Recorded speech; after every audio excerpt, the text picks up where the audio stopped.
Okay, so I completed my Q section. Ta-da! And I did want to show you how I put sections together. I have breakfast on my shirt, and somehow I am missing a whole section's worth of fabric. Like, I had these cut out and filed, and I've been through my files and I'm not finding it. So I'm gonna set that aside for now. Maybe it'll turn up, but I wanted to start putting P together and show you my process.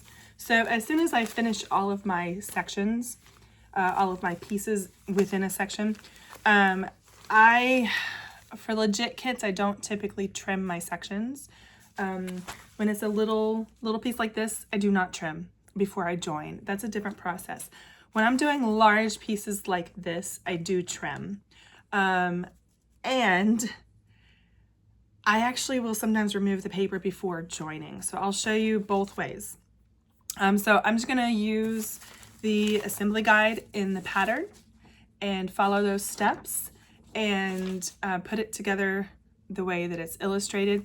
And when I finish my sections, I like to alphabetize them just because that's typically how they're put together. Legit kits and so I typically, you put them together in alphabetical order, or you pull them, you know, in alphabetical order.